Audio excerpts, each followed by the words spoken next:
चलो देखो, पिछले टर्म पे तुमने यहाँ पे कोलिजन देखा था, ठीक है, और उसमें बहुत सारे रिजल्ट देखे थे, और अगर ठीक से समझा हो तो वो सारे रिजल्ट तुम्हारे प्रैक्टिकल रिजल्ट को फॉलो कर रहे थे, ठीक है। अब आगे देखते हैं। अच्छा, एक बात जरा समझ रहा, ध्यान सुनना। यहां पर हमारे पास एक पार्टिकल है, ये भाग रहा है, ये पार्टिकल यहां पे भाग रहा है। अच्छा, इसकी वेलोसिटी u1 है। चलो एक काम कर लेते हैं, इसको रेस्ट में मान लेते हैं, जैसा पहले मान के आए थे। कुछ याद है आखिरी टाइम पे रिजल्ट क्या माना हुआ था?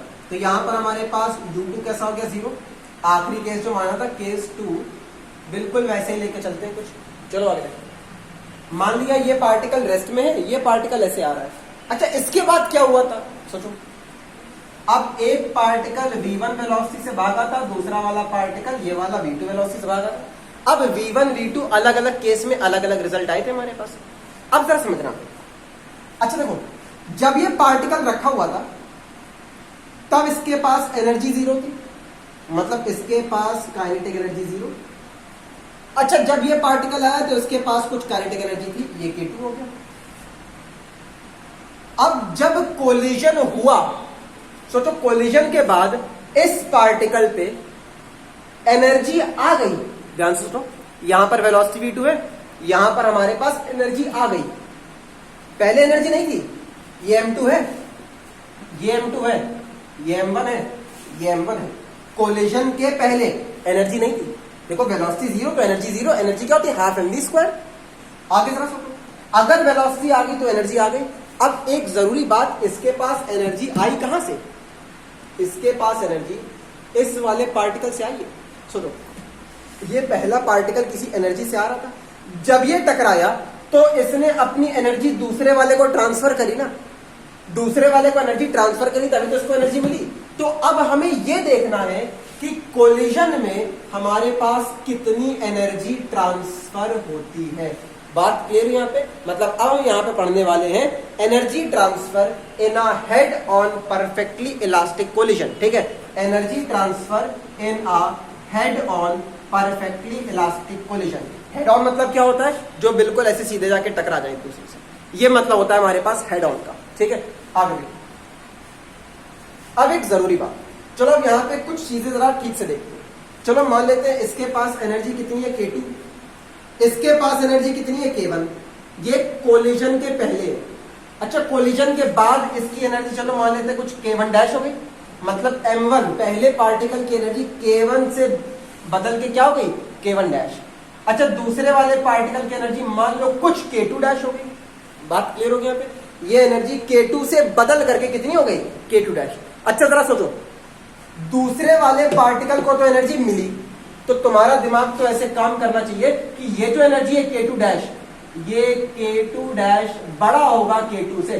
सोचो जरा, अगर ये रुका हुआ तो एनर्जी 0, अगर मान लो रुका नहीं भी हुआ है तो अभी इसके पास कुछ एनर्जी होगी, लेकिन अगर पीछे से एनर्जी आके मिली तो एनर्जी बढ़ जाएगी ना। तो पहले तुम्हारे दिमाग में होना चाहिए k2 dash is greater than k2। अच्छा, यहाँ पे k1 डैश के बारे में सोचो, जब ये पार्टिकल आके टकराया तो इसने अपनी एनर्जी ट्रांसफर करी। अगर एनर्जी ट्रांसफर करी तो ये एनर्जी कुछ कम हो जाएगी, मतलब अब यहाँ पर जो k1 डैश देख रहे हो ये हमारे पास k1 से छोटा होगा। यहाँ पर जो k1 डैश देख रहे हो ये अब छोटा होगा k1 से।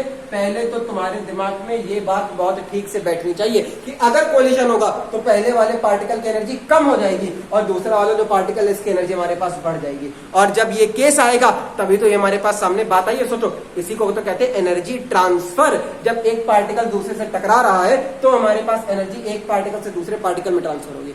अब हमें यही पता करना है कि कितनी एनर्जी ट्रांसफर होगी और इसमें आगे क्या क्या देख सकते हैं, क्या क्या पढ़ सकते हैं वो देखेंगे। बात क्लियर है यहाँ पे? इतना समझा है यहाँ पे? क्या करने वाले हैं कि अगर एनर्जी ट्रांसफर हो रही तो हमें देख रहा है कितनी एनर्जी ट्रांसफर हुई।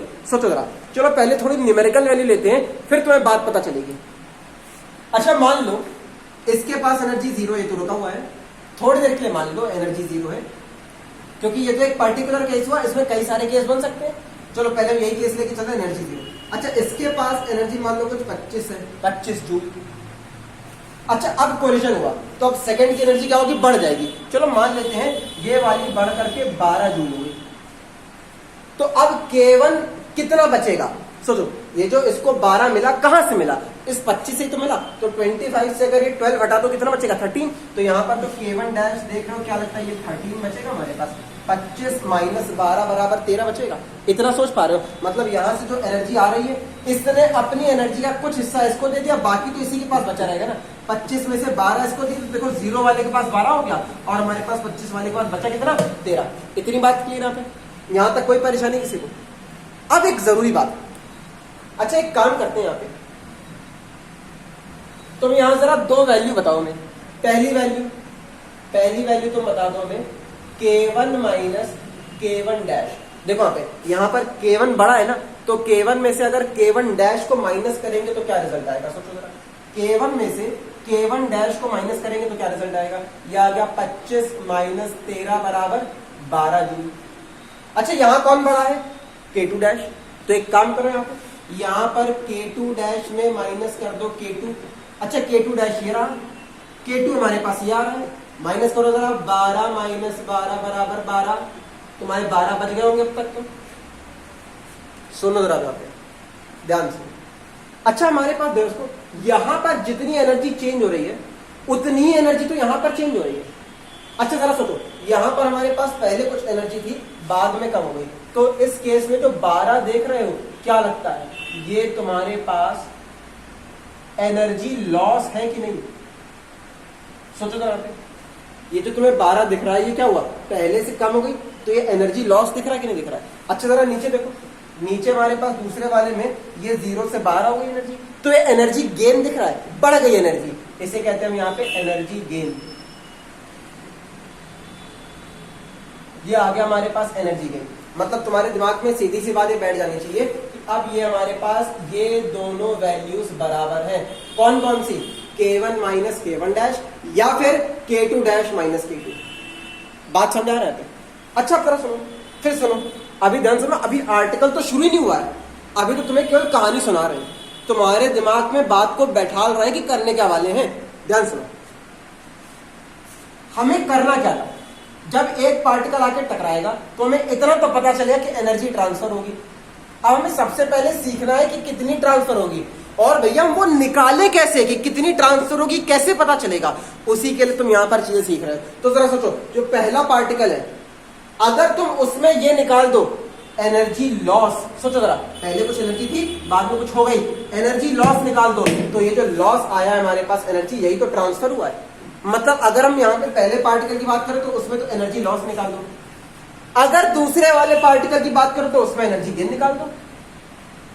तो ये दोनों हमारे पास ट्रांसफर एनर्जी के बराबर आ रहे हैं। मतलब पहले पार्टिकल ने अपनी 12 एनर्जी खो दी, किसको दे दी, दूसरे वाले को।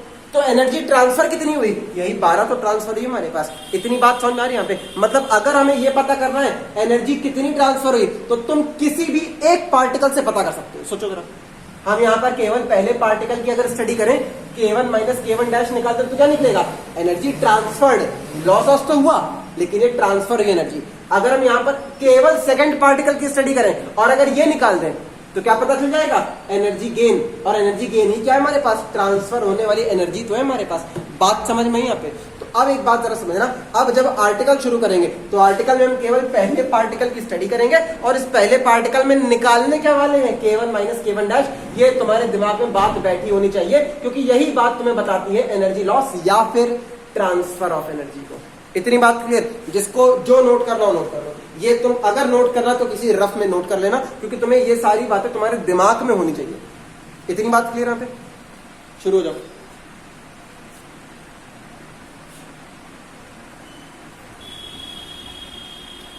चलो हटाते हैं। देखो अब देखो आर्टिकल शुरू करते हैं।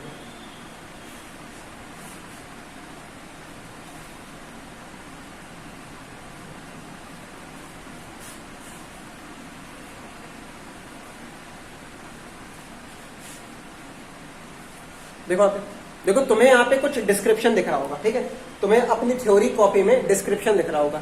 वो 5-6 लाइनें हमने लिखी हुई हैं, उन लाइनों को जरा समझाते हैं। देखो क्या कर क्या रहे हैं यहाँ पे, ध्यान सुनना। अब यहाँ पर जो डायग्राम बना रहे हैं वो डायग्राम तुम्हारे पास तुम्हारी थ्योरी को एक्सप्लेन करेगा। देखो अब यहाँ पर हमारे पास एक पार्टिकल है M2, ये हमारे पास रुका हुआ है U2 बराबर 0। अच्छा एक पार्टिकल यहां पर दिख रहा है m1, ये m1 हमारे पास भागता चला आ रहा है u1 स्पीड से।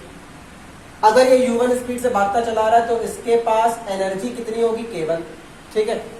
मतलब अगर हम यहाँ पे k1 की बात करें तो k1 तुम्हारा दिमाग खुल जाना चाहिए, होगा हाफ m1 u1 स्क्वायर। इतनी बात क्लियर। यहाँ पर जो k1 होगा तुम्हारे पास आएगा हाफ m1 u1 स्क्वायर। आगे जरा देखो, अच्छा जरा समझना। अब यहाँ पर ये पार्टिकल इससे आगे टकराया, टकराने के बाद दोनों पार्टिकल आगे बढ़े। अगर दोनों पार्टिकल आगे बढ़े तो अब जरा सोचो पीछे कौन सा रहेगा, पीछे तो यही वाला रहेगा।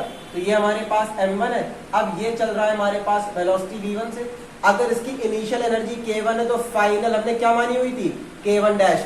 इसकी प्रारंभिक ऊर्जा k1 है तो अंतिम क्या होगी हमारे पास, k1 डैश। सोचो जरा, अगर तुमसे k1 डैश का फॉर्मूला पूछा जाए तो क्या होगा, हाफ मास कितना दिख रहा है m1 और वेलोसिटी आ गई v1 स्क्वायर। इतनी बात क्लियर यहाँ पे, मतलब k1 और k1 डैश का तुम्हें फॉर्मूला दिख रहा है। आगे जरा सोचो, आज जो हमारे पास दूसरा पार्टिकल होगा, अब ये दूसरा पार्टिकल भी आगे भाग जाएगा, ये हमारे पास m2 मास हो जाएगा, ये v2 वेलोसिटी से आ जाएगा। इतनी बात क्लियर है। अच्छा जरा ध्यान से देखो, हमने एनर्जी केवल एक पार्टिकल में दिखाई है, सभी पार्टिकलों में नहीं दिखाई है, केवल पहले वाले में। क्योंकि अभी बता के आए हैं कि अगर हमें यहाँ पे एनर्जी ट्रांसफर की बात करनी है तो कोई भी एक पार्टिकल पकड़ लो और उससे पता चल सकता है कि हमने कितनी एनर्जी ट्रांसफर करी। इतनी बात समझ आ रही है यहाँ पे। तो हमने एक पार्टिकल ले लिया, अब ये पार्टिकल कुछ एनर्जी ट्रांसफर करेगा। ये कैसे पता चलेगा, पहला पार्टिकल लिया है ना, तो पहले पार्टिकल के पास पहले एनर्जी ज्यादा होगी, बाद में कुछ कम हो जाएगी। पहले एनर्जी ज्यादा होगी, बाद में कुछ कम हो जाएगी। अब कितनी कम होगी, पहले वाले में से दूसरे वाले को माइनस कर दो। तो यहां पर जरा समझना, यहां पर हमारे पास आता है चेंज इन एनर्जी। देखो यहां पर निकालते हैं change in energy of first particle.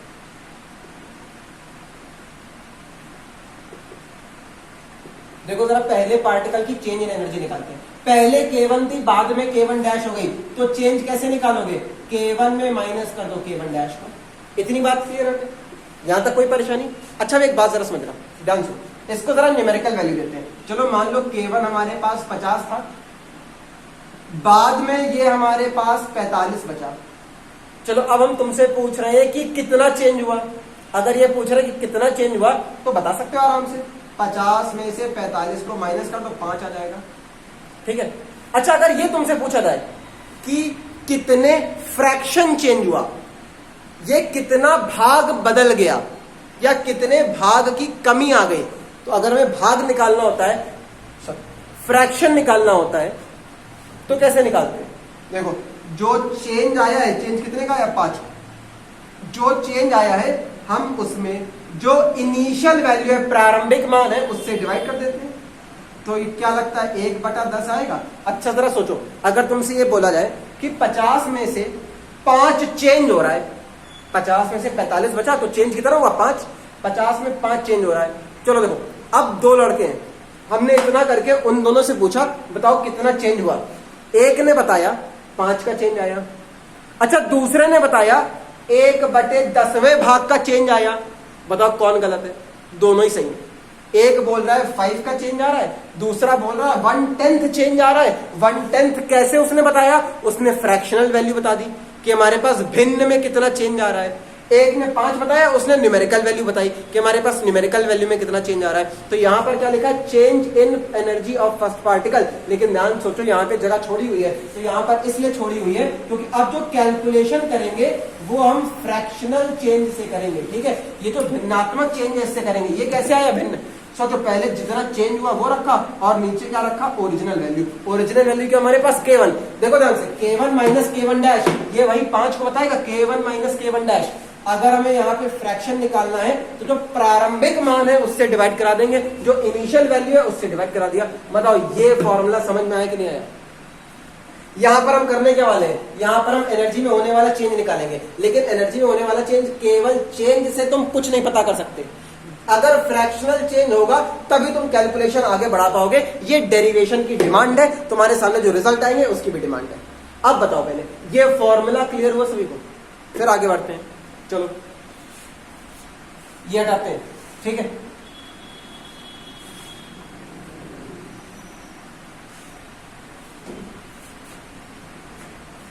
चलो देखो अब यहां पर सारी वैल्यू रखनी है। सोचो जरा, K1 ये दिख रहा है, K1 ये दिख रहा है, तो हमारे पास ये वैल्यू कितनी आएगी इसकी, हाफ m1 u1 स्क्वायर।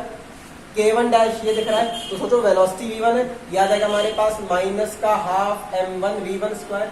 नीचे जरा देखो K1 फिर से याद आएगा, ये आ गया हमारे पास हाफ m1 u1 स्क्वायर। इतनी बात की है, ध्यान से देखो m1 अपॉन 2 कॉमन आ रहा है ऊपर से, तो यहाँ पर हमारे पास रिजल्ट आ जाएगा m1 अपॉन 2, ये आ गया हमारे पास u1 square minus v1 square. नीचे जरा देखो क्या बचा, ये हमारे पास है यहाँ पर भी m1 अपॉन 2, यहाँ पर आ गया हमारे पास u1 स्क्वायर। अच्छा m1 अपॉन 2 से m1 अपॉन 2 कैंसिल, यहाँ पर हमारे पास इतना बचा। अच्छा इसको जरा ठीक से लिखते हैं, देखो ध्यान से। अच्छा u1 स्क्वायर को इसके पास भेज दो, u1 स्क्वायर को इसके पास भेज देते हैं, इनको सेपरेट करा जा सकता है। तो यहाँ पर हमारे पास आ गया u1 स्क्वायर अपॉन में आ गया u1 स्क्वायर, यहाँ पर आ गया हमारे पास v1 स्क्वायर अपॉन में u1 स्क्वायर। अच्छा ध्यान से देखो, u1 स्क्वायर से u1 स्क्वायर कैंसिल, तो यहाँ पर हमारे पास रिजल्ट आता है 1 माइनस v1 स्क्वायर और अपॉन में आ गया हमारे पास u1 स्क्वायर। इतनी बात क्लियर यहाँ पे।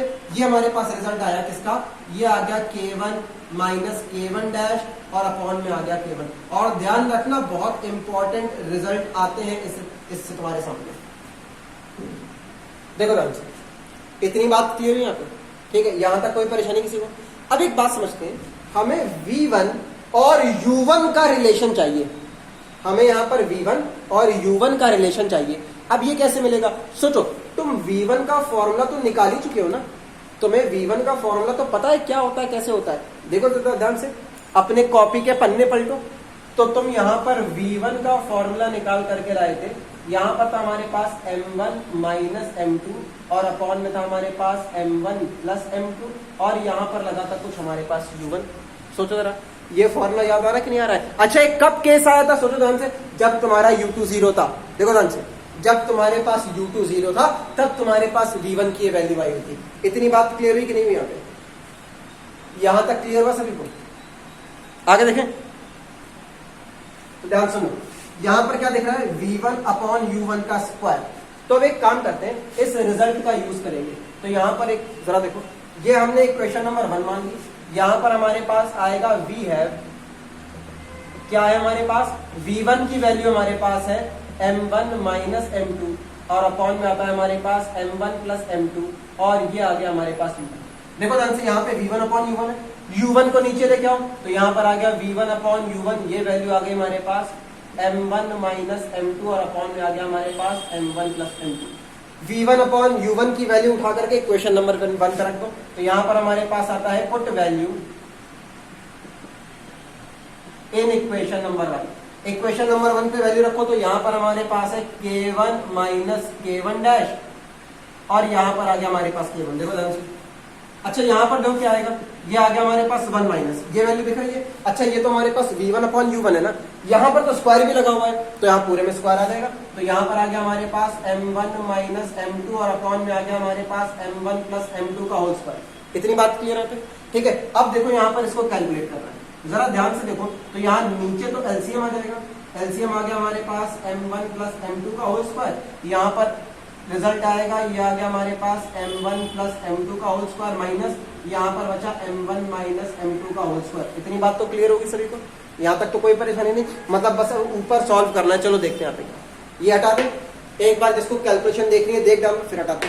हाँ एक काम कर लेना, ये जरूर बना लेना, ठीक है, ये बना लोगे तुम्हें चीजें काफी अच्छे से क्लियर रहेंगी, क्या हो रहा है कैसे हो रहा है। हटा दें, चलो हटाते।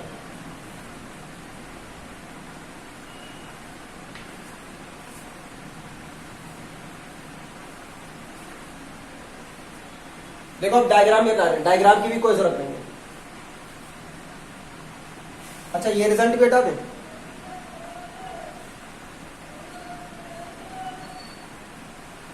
देखो अब यहां पर तुम्हारे पास केवल कैलकुलेशन बच रही है। देखो ध्यान से, ये हमारे पास था क्या, ये हमारे पास था K1 माइनस K1 डैश और अपॉन में आ गया K1।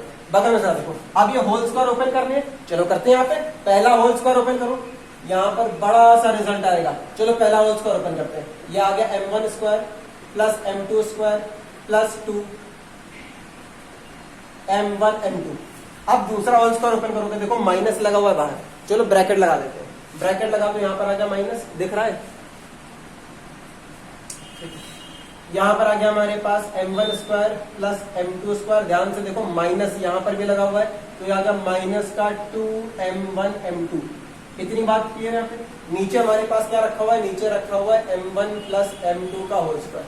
ठीक, इतना दिख रहा है यहाँ पे। देखो अगर किसी को ये बात ना दिख रही हो, यहाँ पे हो सकता है शायद किसी को लाइट तुम्हें चमकती हुई दिखे, तो ये m1 लिखा हुआ है, ठीक है, ये m1। और अगर नहीं भी दिख रहा तो कोई परेशानी वाली बात नहीं है, होल स्क्वायर ही ओपन करा तुम्हारा, ठीक है। इतनी बेसिक नॉलेज होनी चाहिए। अब जरा देखो यहाँ माइनस लगा हुआ है, अगर माइनस लगा तो क्या लगता है m1 स्क्वायर से m1 स्क्वायर कैंसिल हो जाएगा, यहाँ पर m2 स्क्वायर से m2 स्क्वायर कैंसिल हो जाएगा, क्यों, माइनस अंदर जाएगा तो दोनों नेगेटिव हो जाएंगे। लेकिन इसके बाद में सोचो तो प्लस हो जाएगा ना, माइनस माइनस प्लस, अगर प्लस हो गया तो इसको इसमें जोड़ सकते हो, तो यहाँ पर हमारे पास रिजल्ट आ रहा है देखो 2 और वो 2 मिलके हो गया हमारे पास 4, ये आ गया 4m1 m2 upon m1 plus m2 का होल स्क्वायर। ये तुम्हारे पास आ रहा है k1 minus k1 dash upon k1। ये तुम्हारे पास फॉर्मूला आता है, इसे कहा जाता है fractional change in the kinetic energy of the object in the perfectly elastic collision. मतलब जब हमारे पास संघट्ट हो रहा है, ठीक है, हमारे पास प्रत्यास्थ संघट्ट हो रहा है, तो वहां पर हमारी काइनेटिक एनर्जी में, गतिज ऊर्जा में कितना अंतर आएगा, और ये अंतर कैसा है हमारे पास, भिन्नात्मक अंतर है, फ्रैक्शनल चेंज है। इतनी बात क्लियर है, समझ में आया सभी को। देखो अब एक ये रिजल्ट तो आ गया तुम्हारे पास, ऑब्जेक्टिव के लिए बहुत इंपॉर्टेंट है, ठीक है। लेकिन अगर ये केवल रिजल्ट इंपॉर्टेंट होता तो हम डेरिवेशन करवाते ना, तुम्हें केवल रिजल्ट लिखवा देते। लेकिन जरा समझना, अब यहां से और भी कई सारी बातें आ रही हैं, वो तुम्हें बहुत बढ़िया बढ़िया रिजल्ट देंगे ऑब्जेक्टिव के लिए, और उन्हें देखने के लिए तुम्हें पूरा आर्टिकल देखना जरूरी था। और आर्टिकल से भी तुम्हारे पास कई बार क्वेश्चन बनते हैं, तो यहां पर सब कुछ समझने के लिए आर्टिकल बहुत जरूरी था। जितने इंपॉर्टेंट आर्टिकल है तुम्हारे पेपर के लिए वो सब करवाएंगे, ठीक है। आगे देखो, चलो देखते हैं। अच्छा एक काम करते हैं, यहां पर हम कुछ लेट कर देते हैं। चलो लेट m1 बराबर, देखो यहां पर जो तुम m1 देख रहे हो, हम इसको कुछ 2m2 मान लेते हैं या nm2 मान लेते हैं, ठीक है, या चाहो तो m2 को ही मान लो, कोई फर्क नहीं पड़ेगा इससे। चाहे तुम nm1 कर दो या फिर तुम m1 बराबर nm2 कर दो, कोई फर्क नहीं पड़ेगा, सभी की बात होती है, ठीक है। अब जरा देखना, यहां पर हम चलो वैसी कैलकुलेशन कर देते हैं जैसे तुम्हें नोट्स दिए थे, ठीक। अब देखो, पहले तो एक बात सोचो, क्या हम इस तरह से मान सकते हैं, ध्यान सुनो, here n is any real number। पहले तो जरा ये सोचो, क्या ये ऐसे माना जा सकता है कि नहीं। ध्यान सुनना, n कोई भी एक रियल नंबर है, मतलब अगर हम यहां पर m2 को 2 ले लें और m1 को 1 ले लें, यहां 2 रखो, ये बराबर n इंटू बनाएगा, तो n कितना आ गया, 2 आ गया, ठीक।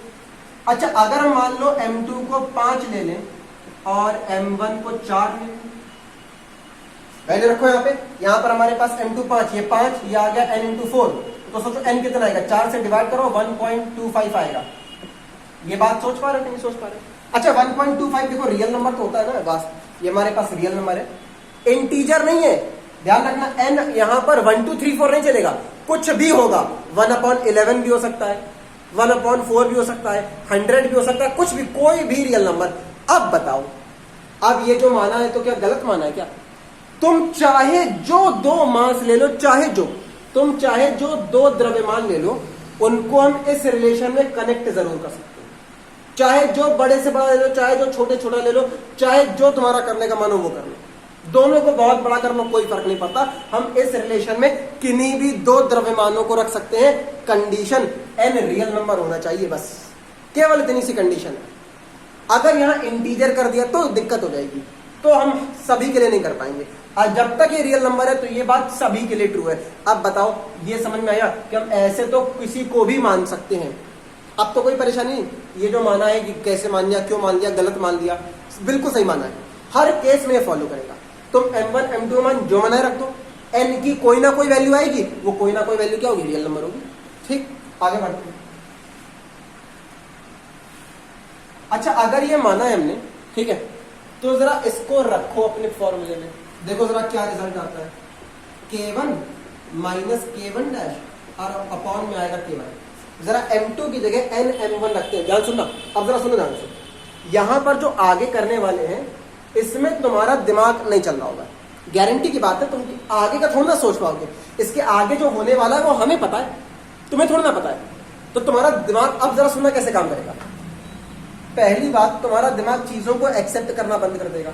लेकिन ध्यान सुनना, कोई नया रिजल्ट आ रहा है, अब तुम इसको देखो बिल्कुल मैथ्स की नजर से, फिजिक्स भूल जाओ, क्योंकि फिजिक्स तो जब रिजल्ट आएगा तब पता चलेगा ना कि क्या फिजिक्स लगी। अभी तो केवल मैथमेटिकल कैलकुलेशन है, तुम इसको केवल मैथमेटिक्स की नजर से देखो। तुम बस ये सोचो ये एक्सप्रेशन है, इसमें वैल्यू रखेंगे और इसको सॉल्व करना है बस। अरे सॉल्व करके क्या मिलेगा कोई फर्क नहीं पड़ता, 10 मिनट बाद तुम्हें पता चली जाएगा। बात समझा क्या? हमेशा ध्यान रखना, अगर तुम्हारे सामने कोई नई बात हो रही हो, पूरा फोकस उठा के लगा दो कैलकुलेशन पे। कैलकुलेशन हो रही है ना, अरे तुम्हें फिजिक्स नहीं पता, तुम्हें कैलकुलेशन दिख रही है, वो तो पता है कैसे हो रही है। कैलकुलेशन पे फोकस रखो, क्या क्या हो रहा है देखते रहो, तुम्हें आगे चल के अगर ठीक से समझ में आएगा तो अपने आप ही पता चल जाएगा क्या होने वाला है या क्या हुआ। इतनी बात क्लियर है? आगे देखो, देखो यहाँ M2 की जगह क्या रखोगे, NM1 जरा रख के देखो। तो यहाँ पर 4M1, ये M2 दिख रहा है, M2 की जगह क्या आ गया हमारे पास N और M1। इतनी बात क्लियर है? यहाँ पर M1 है, M2 की जगह क्या आएगा हमारे पास, ये आ गया N इंटू M1 का होल स्क्वायर। इतनी बात क्लियर है? अच्छा देखो ऊपर क्या है हमारे पास, ऊपर आ गया 4N और M1 इंटू M1, क्या लगता है ये M1 का स्क्वायर आ गया। नीचे जरा देखो M1 कॉमन आएगा, अच्छा स्क्वायर से बाहर लोगे तो उसका भी क्या हो जाएगा हमारे पास, स्क्वायर हो जाएगा। अंदर क्या बचा 1 और ये हमारे पास n का होल स्क्वायर बचा। ध्यान से देखो M1 स्क्वायर से M1 स्क्वायर कैंसिल हो गया, तो यहाँ पर तुम्हारे पास जो रिजल्ट बच रहा है वो रिजल्ट तुम्हारे पास आया K1 माइनस K1 डैश और अपॉन में K1। ये तुम्हारे पास रिजल्ट आया 4n अपॉन 1 प्लस n का होल स्क्वायर। ये भी तुम्हारे सामने एक फॉर्मूला आता है, ये हमारे पास काइनेटिक एनर्जी के फ्रैक्शनल चेंज का फॉर्मूला है, जहां पर n क्या है देखो ध्यान से। अगर n की बात करोगे, n तुम्हारे पास m2 अपॉन m1 है, इसे कहा जाता है रेशियो ऑफ मास। ये होता है तुम्हारे पास रेशियो ऑफ मास, द्रव्यमानों का अनुपात। ठीक है, तो ध्यान रखना, अगर तुम यहाँ पे काइनेटिक एनर्जी के चेंज की बात कर रहे हो तो फ्रैक्शनल चेंज का फॉर्मूला मास के टर्म में, द्रव्यमान के पदों में ये रहा, द्रव्यमान के अनुपात के पदों में ये रहा। बात क्लियर हुई? यहाँ पे पता चला कि क्या करने वाले थे। अब बताओ, अब समझ में आ रहा है कि ऐसा क्यों करा, इससे क्या मिला। ठीक है, अब आगे बढ़ते हैं। अच्छा इसको लिख ही लो, इसको लिख लेना। यहां पर n है क्या हमारे पास, m2 अपॉन m1। इसको कहा क्या जाता है, इसे हम कहते हैं ratio of masses.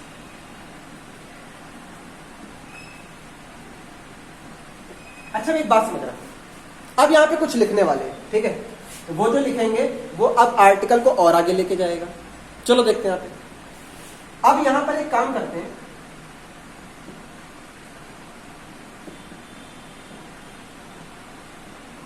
Maximum transfer of energy की बात करेंगे।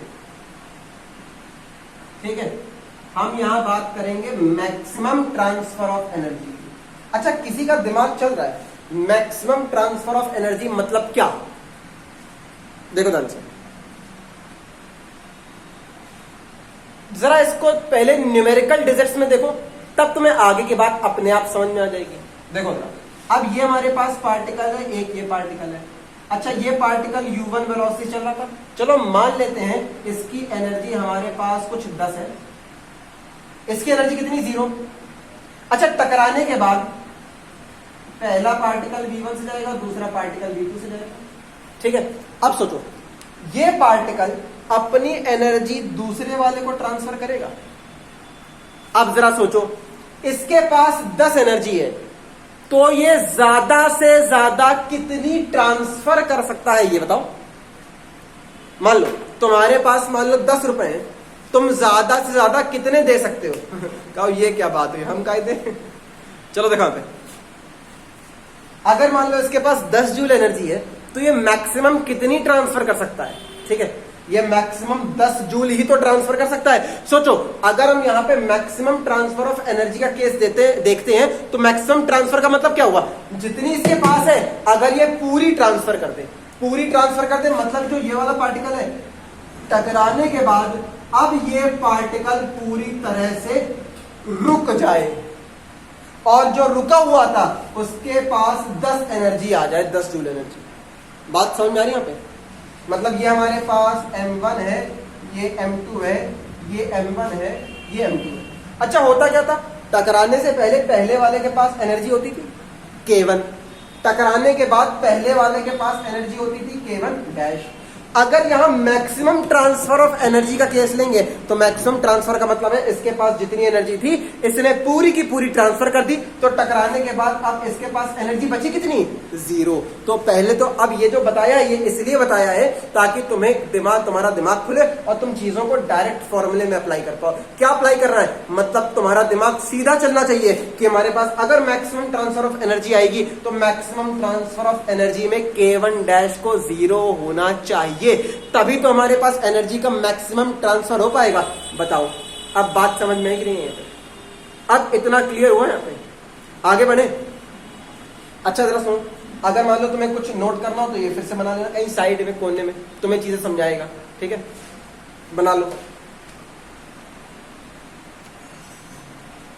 हटा दे, चलो हटाते हैं।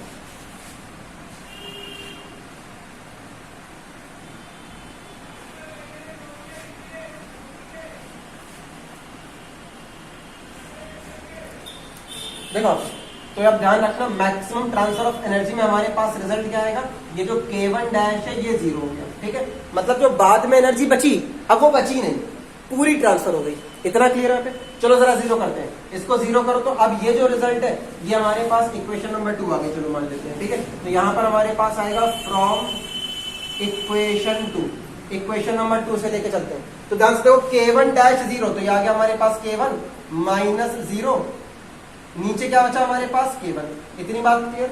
यहां पर हमारे पास 4n अपॉन 1 प्लस n का होल स्क्वायर, ठीक है?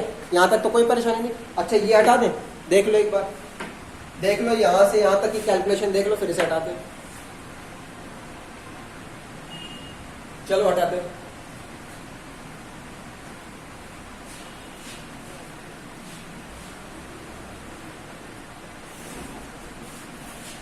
देखो ध्यान सब कैलकुलेशन। अच्छा यहाँ क्या बचा, k1 अपॉन k1, तो यहाँ पर आ गया हमारे पास k1 अपॉन k1।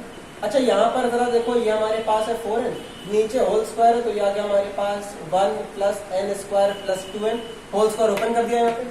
अच्छा ये कैंसिल हो गया हमारे पास, यहाँ 1 बचा तो ये पूरा यहाँ पर आ जाएगा, यहाँ पर ये वैल्यू पूरी आ जाएगी, तो आ गया हमारे पास 1 plus n square plus 2n, बगल में रखा है 4n को यहाँ लेके आओ तो माइनस का 2n बचेगा, 2 माइनस 4, तो यहाँ पर आ गया, देखो ध्यान से n स्क्वायर प्लस 1 माइनस का 2n दिख रहा है यहाँ पे, देखो 4n यहाँ पर आएगा, यार रुको लिख देते हैं, जब तुम रो के बैठ कर कि ये प्लस का माइनस कैसे हो गया, रो के बैठते हैं।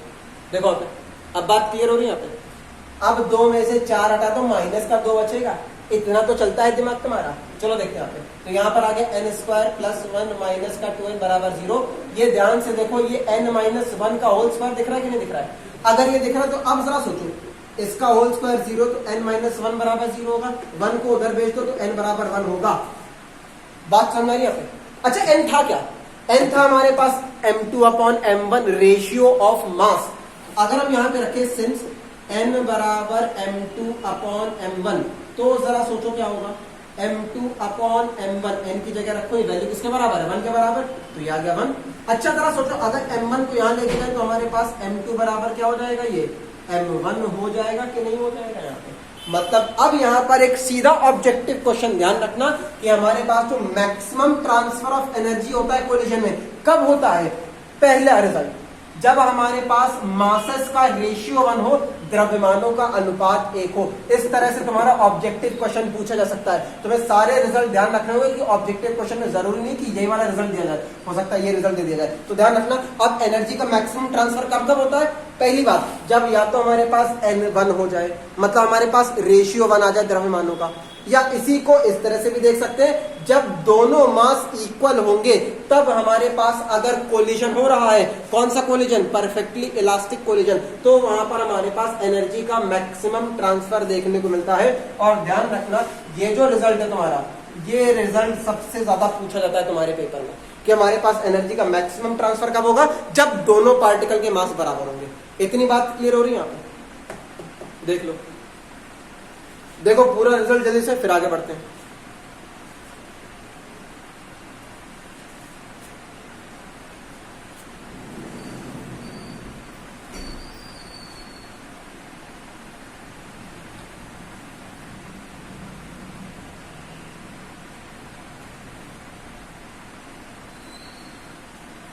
चलो हटाते हैं।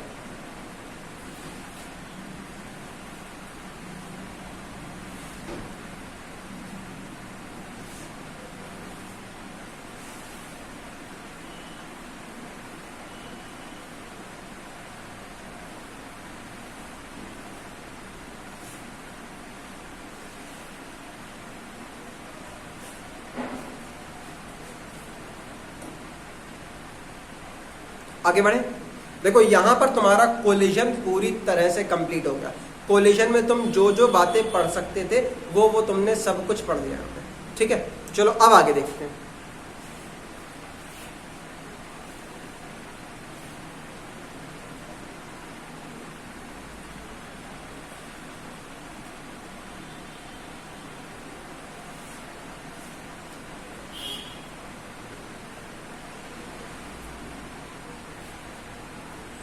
देखो अब तुम्हें अपनी कॉपी में एक क्वेश्चन दिख रहा होगा। ठीक है, ध्यान से देखो, तुम्हें अपनी कॉपी में एक क्वेश्चन दिख रहा होगा। वो क्वेश्चन कुछ इस तरह से है। देखो हमें एग्जैक्ट बात तो नहीं याद है, मतलब एग्जैक्ट लैंग्वेज तो नहीं याद है। क्वेश्चन कुछ इस तरह से, हमारे पास एक बॉल रेस्ट में रखी है, एक बॉल हमारे पास रेस्ट में रखी है, और वो बॉल एकदम से सडनली दो बराबर पार्ट में टूट जाती है, दो बराबर हिस्सों में टूट जाती है। मतलब यहां पर हमारे पास बॉल ऐसे है, अब ये हमारे पास दो बराबर हिस्सों में टूट गई। एक हिस्सा ये हो गया हमारे पास और एक हिस्सा हमारे पास ये हो गया। अगर इसका मास m है तो इसका मास अब m/2 होगा, इसका मास m/2 होगा। अब क्वेश्चन ये बोला गया है कि अगर कोई बॉल दो बराबर हिस्सों में टूट जाती है तो टूटने के बाद वो दोनों हिस्से एक दूसरे के साथ बराबर वेलोसिटी से और एक दूसरे की अपोजिट डायरेक्शन में चलेंगे। पढ़ो जरा क्वेश्चन, क्वेश्चन जरा एक बार पढ़ो, समझ में आ रहा है कि नहीं आ रहा है? क्वेश्चन कुछ इस तरह से हुआ, there is a ball of mass m and it suddenly breaks into two parts, prove that the both parts move with same velocity and in opposite direction. दोनों अपोजिट डायरेक्शन में सेम वेलोसिटी से भागते हैं। Question समझ में आया? मतलब क्या, सुनो, अगर मान लो पहले वाले पार्टिकल की, मान लो बात कर रहे हैं, मान लो पहले वाले पार्टिकल की वेलोसिटी अगर हमारे पास v आई है तो अब दूसरे वाले की भी v आएगी, दोनों की वेलोसिटी सेम रहेगी लेकिन डायरेक्शन अपोजिट रहेगी। मतलब अब इसको क्या होना पड़ेगा, -v। मतलब अगर हम पहले वाले को v मानते हैं तो प्रूफ क्या करना है, दूसरे वाले की वेलोसिटी -v होगी। मतलब अगर ये इस तरफ v वेलोसिटी से जा रहा है तो अब ये इस तरफ -v वेलोसिटी से भागेगा। ये समझ में आ रहा है कि नहीं आ रहा है? इतनी बात क्लियर हुई कि नहीं? यहाँ पे ये समझ में आया कि हमें प्रूफ क्या करना है। चलो आगे देखते हैं। देखो अब आगे देखते हैं। अब देखो एक क्वेश्चन देखते हैं, क्वेश्चन करना कैसे। और ध्यान सुनना, अब इसमें ना ये सोच लेना, ध्यान सुनो, इसमें ये मत सोच लेना कि चलो हम रिजल्ट याद कर लेंगे, हमें वहां टिक टॉक ही तो खेलना है, हमें केवल टिक ही तो करना है। ये मत सोचो। देखो यहाँ पे हम तुम्हें पूरा क्वेश्चन की तरह सॉल्व कराएंगे। ये तो एक क्वेश्चन है, सोचो इसके जैसे दर्जनों बनाए जा सकते हैं। अगर तुम्हें प्रोसेस पता होगा तो तुम एक पढ़ के वो दर्जन भर सॉल्व कर लोगे, लेकिन अगर रिजल्ट याद करोगे तो दर्जन भर रिजल्ट कहां ढूंढोगे। और दर्जन भर तो हम केवल एग्जांपल दे रहे हैं। अभी बैठे बैठे मान लो यहाँ 15-20 क्वेश्चन ऐसे बना दे, तुम्हें क्या सारे रिजल्ट याद रहेंगे? बिल्कुल नहीं। ठीक है, तो यहाँ पर आप प्रोसेस सीखो, कैसे क्वेश्चन सॉल्व करने, कैसे क्या करना है, किस तरह से कॉन्सेप्ट अप्लाई होंगे ये सीखो। देखो अब देखो, चलो यहाँ पर कुछ सेलेक्ट कर लेते हैं।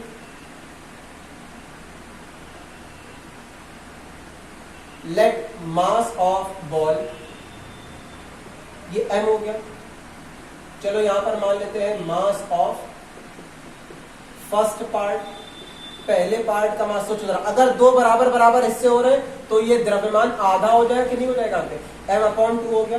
ये आ गया हमारे पास mass of second part, second part हमारे पास हो जाएगा m/2। बात क्लियर है? एक बॉडी दो बराबर बराबर हिस्सों में टूट गई। आगे देखते हैं। चलो वेलोसिटी की बात तो हो गई, अब हम यहां पर बात करते, सॉरी मास की बात तो हो गई, अब यहां पर बात करते हैं वेलोसिटी की, ठीक है। देखो अच्छा एक बात बताओ जरा, यहां बताना velocity of ball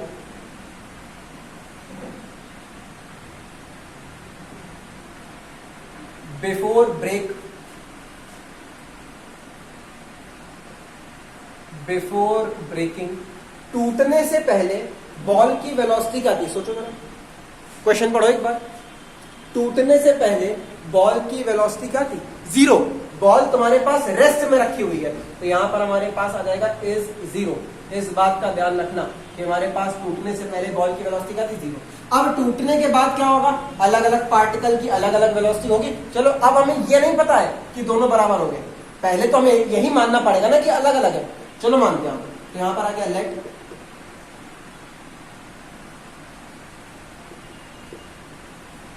velocity of first part. देखो हमारे पास जो फर्स्ट पार्ट है हमने उसकी वेलोसिटी v1 मान लिया। यहां पर आ जाएगा let velocity of second part, हमने इसको v2 मान लिया। इतना तो तुम्हें समझ में आ गया होगा, ठीक है। अब जरा सुनो, अच्छा एक बात जरा देखो, क्वेश्चन किस तरह से पूछा गया है। क्वेश्चन में बोला गया है हमारे पास एक बॉल है, वो अचानक दो बराबर हिस्सों में टूट जाती है। अच्छा कैसे टूटती है? क्या क्वेश्चन में फोर्स की बात करी गई है? सोचो, क्या क्वेश्चन में फोर्स की बात करी गई है? नहीं करी गई है, ठीक है। अगर फोर्स की बात नहीं करी गई है, बॉडी पे कोई फोर्स अप्लाई नहीं हो रहा है, तो इसका एक सीधा सा मतलब निकलता है principle of conservation of linear momentum. तुम ये पढ़ के आए हो कि अगर हमारी बॉडी में काम करने वाला फोर्स जीरो हो तो बॉडी का हमारे पास लीनियर मोमेंटम कंजर्व रहता है। तो अब यहां पर करना क्या है? यहां पर हमें कंजर्वेशन ऑफ लीनियर मोमेंटम लगाना है। सिंस देखो, सिंस F बराबर जीरो, अगर हमारे पास एक्सटर्नल फोर्स जीरो है तो यहां पर आएगा हमारे पास देयरफॉर अकॉर्डिंग टू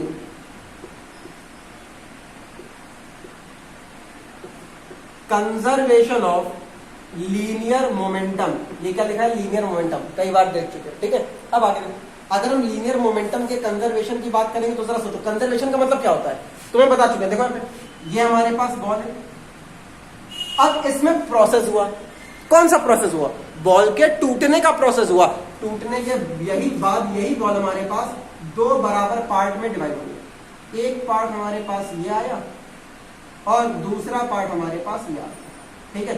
इसका मास m/2, इसका मास m, इसका मास हमारे पास m/2। इतनी बात क्लियर है? अब जरा सोचो, प्रोसेस क्या हुआ? टूटने का। टूटने के बाद दो बराबर हिस्से हुए। अगर मोमेंटम कंजर्व करना है तो हमारे पास कंजर्वेशन का मतलब होता है प्रोसेस से पहले का मोमेंटम बराबर होना चाहिए प्रोसेस के बाद के मोमेंटम के। बात समझा रहे हैं यहाँ पे? प्रोसेस के पहले का मोमेंटम बराबर होना चाहिए प्रोसेस के बाद के मोमेंटम के। प्रोसेस क्या हो रहा है? टूटने का, तो टूटने से पहले मोमेंटम। जरा ध्यान से देखो, वेलोसिटी क्या है? जीरो। पूरी बॉल की वेलोसिटी टूटने से पहले क्या है? जीरो। तो हमारे पास यहाँ पर प्रोसेस के पहले मोमेंटम कितना होगा? जीरो। अब प्रोसेस के बाद मोमेंटम कितना होगा? सोचो, ये पार्टिकल है, ये v1 की स्पीड से जा रहा है, ये वाला पार्टिकल v2 की स्पीड से जा रहा है। चलो एक काम करते हैं, अब मोमेंटम क्या होता है? Mass into velocity. तो यहाँ पर हमारे पास मास तो m/2 आ गया, वेलोसिटी v1 आ गई। अच्छा इसके बारे में सोचो, अब यहाँ पर क्या होगा? इसका मास तो आ गया हमारे पास m/2, इसकी वेलोसिटी कितनी आ गई? v2। इतना समझ में आया कि नहीं? यहाँ पे सोचो जरा, कंजर्वेशन ऑफ मोमेंटम का मतलब प्रोसेस के पहले का मोमेंटम बराबर होना चाहिए प्रोसेस के बाद के मोमेंटम के। प्रोसेस क्या है? टूटने का। ये प्रोसेस हो रहा है, प्रोसेस के पहले ये, प्रोसेस के पहले वेलोसिटी जीरो तो मोमेंटम जीरो। प्रोसेस के बाद दो पार्टिकल दो वेलोसिटी मानी हुई है, तो दोनों का मोमेंटम कुछ इस तरह से आएगा। बात क्लियर है यहाँ पे? अच्छा एक काम करते हैं, ध्यान से देखो, यहाँ पर हमारे पास m/2 कॉमन आ रहा है। m/2 कॉमन आएगा तो यहाँ पर हमने m/2 कॉमन ले लिया, ये मिल गया हमारे पास v1 + v2। इतनी बात क्लियर है यहाँ पे? अच्छा ध्यान से देखो, m/2 यहाँ जीरो पे आ जाएगा, यहाँ पे लिख देते हैं थोड़ा सा। देखो ध्यान से, थोड़ा यहाँ पे लिख देते हैं। अब देखो यहाँ पे, अगर ये जीरो पे चला गया तो हमारे पास बचा क्या? 0 बराबर v1 + v2। अच्छा v2 यहाँ पर हो जाएगा तो क्या आएगा? माइनस का v2। तो मतलब यहाँ पर हम, अच्छा एक काम करते हैं, चलो v1 को यहाँ पे ले आओ, तो ये आ गया माइनस का v1 बराबर v2, या ठीक से लिखो तो v2 बराबर माइनस का v1 आया। अच्छा जरा ध्यान से देखो, हमने बोला क्या था कि अगर हम पहले पार्टिकल की वेलोसिटी v मान ले तो दूसरे पार्टिकल की वेलोसिटी -v आनी चाहिए, तभी तो दोनों की वेलोसिटी बराबर होंगी। और डायरेक्शन अपोजिट आ पाएगी। सोचो, हमने पहले पार्टिकल की वेलोसिटी v1 मानी और दूसरे पार्टिकल की वेलोसिटी देखो -v1 आ गई। पहले पार्टिकल की वेलोसिटी v1 मानी, दूसरे पार्टिकल की वेलोसिटी -v1 आ गई। अब लगता है यहाँ पे दोनों की वेलोसिटी बराबर है और डायरेक्शन अपोजिट है। समझ में आया यहाँ पे? इतना रिजल्ट समझ में आया यहाँ पे? फिर से बता रहे हैं, तुम्हारे लिए ये एक रिजल्ट होगा, लेकिन ध्यान रखना ये रिजल्ट इतना फायदेमंद नहीं है। ये जो प्रोसेस बताया ये बहुत फायदेमंद है।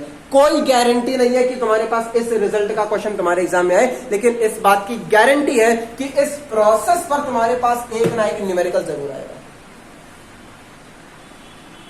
नोट करो।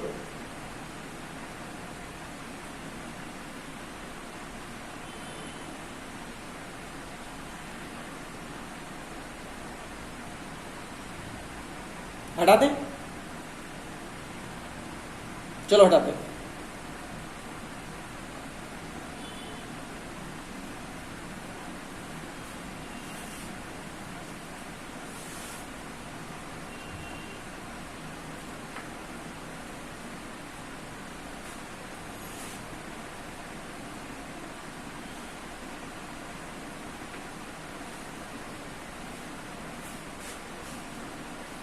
चलो देखो आगे बढ़ते हैं। अब देखो यहां पर एक टॉपिक शुरू करते हैं। देखो अपने नोट्स में देखना, नोट्स में तुम्हें सबसे आखिरी में एक टॉपिक दिख रहा होगा। देखो जरा नोट्स में तुम्हें एक सबसे आखिरी में टॉपिक दिख रहा होगा, बिल्कुल आखिरी में चले जाओ। इम्पल्स, इसे कहा जाता है आवेग। इसको हम आई से लिखते हैं, ठीक है। अब यहां पर हमारे पास आता है इम्पल्स। इम्पल्स की डेफिनेशन क्या होती है जरा देखते हैं। अच्छा, अगर इम्पल्स की डेफिनेशन निकालें तो इम्पल्स की डेफिनेशन निकलती है फॉर्मूले से। आई बराबर होता है एफ इंटू डेल्टा टी। अच्छा, इसको जरा ठीक से लिखते हैं, लैंग्वेज में लिखेंगे, देखो डेफिनेशन तुम्हें अपने आप समझ में आ जाएगी। यहां पर हमारे पास है इम्पल्स,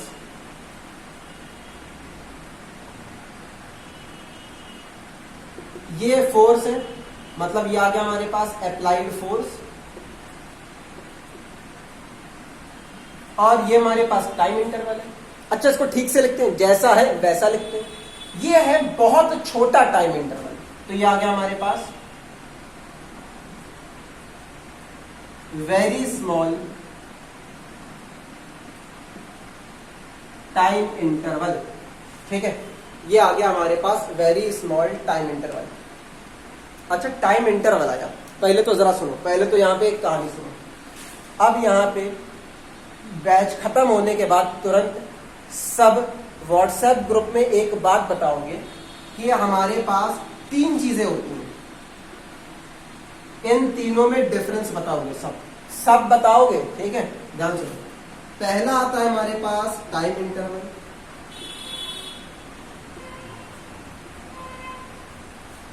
एक हमारे पास होता है टाइम जो तुम्हारा अब खराब चलने वाला है, देखो वहां पे, और तीसरा आता है हमारे पास टाइम पीरियड।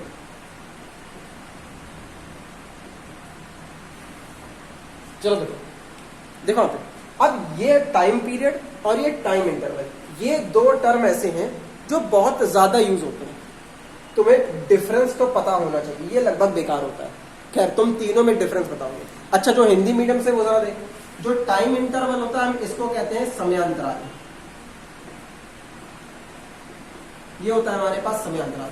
और जो टाइम पीरियड होता है इसे कहा जाता है आवर्तकाल, ठीक है।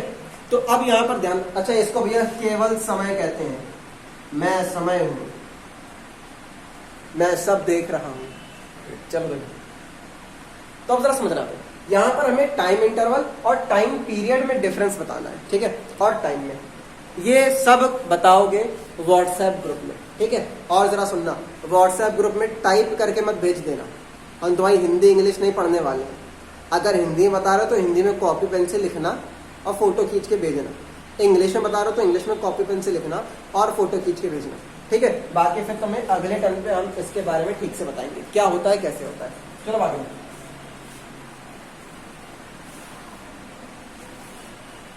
आधे तो भूल गए हूं क्या लिखा था भैया, टाइम इंटरवल लिखा था और टाइम पीरियड लिखा था, आवर्तकाल लिखा था और वो समयांतराल लिखा था। ठीक है, हिंदी में था समयांतराल और आवर्तकाल, लिख लो कॉपी में। इंग्लिश में था टाइम इंटरवल, दो तुम्हें दिख रहा है, और एक था टाइम पीरियड। ठीक, आगे जरा सुनो। अब देखो यहां पर हमारे पास इंपल्स आता है, तो अब सर समझना, अगर किसी बॉडी पे, किसी वस्तु पे कोई फोर्स बहुत छोटे टाइम के लिए अप्लाई होता है, तो उसमें हमारे पास एक फिजिकल क्वांटिटी जनरेट होती है, एक भौतिक राशि उत्पन्न होती है, जिसे इंपल्स कहते हैं। अगर इसकी डेफिनेशन की बात करोगे तो डिफाइन कैसे करोगे? ठीक है, वस्तु पर लगने वाले बल तथा एक बहुत छोटे समयांतराल के गुणनफल को आवेग कहते हैं। The product of the applied force on the body and the small time interval of the body is called impulse of the body. अच्छा, इम्पल्स तुमने सोचो, अगर तुम्हें बचपन का कुछ याद हो तो तुमने बहुत फेमस एग्जाम्पल सुने होंगे। ठीक है, कि जैसे क्रिकेट खेलते हैं तो बॉल को जब बैट से मारा जाता है, जब बैट से मारते तो जरा सोचो, बॉल और बैट का जो कांटेक्ट होता है वो बहुत कम समय के लिए होता है। कैसे होता है? बॉल आई, चिपक गई, फिर 10 मिनट बाद छूट के जा रही है, नहीं होता ना। बॉल में बहुत कम समय के लिए फोर्स लगता है, उस समय बॉल में जो जनरेट होता है उसे कहते हैं इम्पल्स। मान लो तुम्हारे पास बॉल आ रही है, तुम्हें कैच करना है, तुम एकदम से कैच कर लेते हो, बॉल पे फोर्स तो लगता है बहुत कम समय के लिए, उस समय जो चीजें जनरेट होती है वो होता है इम्पल्स। ठीक है, गन चलाते हैं, ठीक है, गन चलाते हैं, पीछे एक धक्का लगता है, वो तुम्हारे पास फोर्स लगता है बहुत कम समय के लिए, उसमें जो चीज जनरेट होती है उसे इम्पल्स कहा जाता है, उसे हम आवेग कहते हैं। बात क्लियर है? यहाँ पे सबके दिमाग में इम्पल्स ठीक से बैठ रहा है? अब देखो यहाँ पे, अब इस टॉपिक के बारे में अगले टर्म में बात करेंगे। ठीक है, आज इतना ही रखते हैं, इसके बारे में और बातें करेंगे, इससे और क्या क्या कैसे कैसे क्वेश्चंस बनते हैं और क्या क्या रिजल्ट निकलता है हमारे पास। ठीक है, चलो बाकी हम अगले टर्म पे, इसकी डेफिनेशन हो गई, डेफिनेशन जाके पढ़ना, इसके आगे का पोर्शन अगले टर्म पे कराएंगे।